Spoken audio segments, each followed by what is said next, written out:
High, বেশ অনেক দিন পর আমি আবার তোমাদের সাথে মিনি ব্লগ শেয়ার করছি। তো দিনটা ছিল 17ই সেপ্টেম্বর, বিশ্বকর্মা পুজোর দিন। আমার সকাল সকাল ছিল মেকআপের বুকিং, তো আমি সেখানেই চলে যাই। আর এই আন্টিকে আমি লাস্ট 2 বছর ধরে সাজাচ্ছি, তোমরা হয়তো আগেও দেখেছো।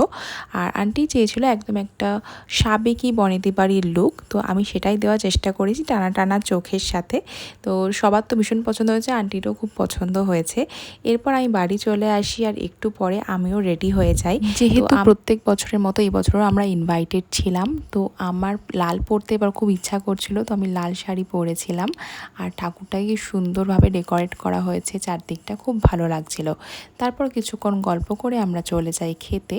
তো খাওয়াতে ছিল পনির পাসিন্দা, দেন পোলাও, চিকেন, আলুর দম, আরও চাটনি, পাঁপড়, মিষ্টি এসবও ছিল। ওসবের আর ক্লিপ নেওয়া হয়নি। এবার যেটা ইন্টারেস্টিং হয়েছে, আমরা কিছুক্ষণ পরই চলে আসি চিলেকোঠায়। তখন ঠিক ওই 4টে সাড়ে 4টে বাজে, আর রোদটা খুব ভালো ছিল। আর এত ভালো রোদে ফটো আসছিল তো বলার মতো না। আমরা তো সব মেয়েরা চলে এসেছিলাম ওপরে ফটো আর ভিডিও করার জন্য। তো প্রচুর প্রচুর ফটো আর ভিডিও তুলেছি। তো মন তো একদম খুশি হয়ে গেছে যাকে বলে। আর সত্যি এত ভালো লাগছিল জায়গাটা, সব মিলে খুব ভালো গেল দিনটা।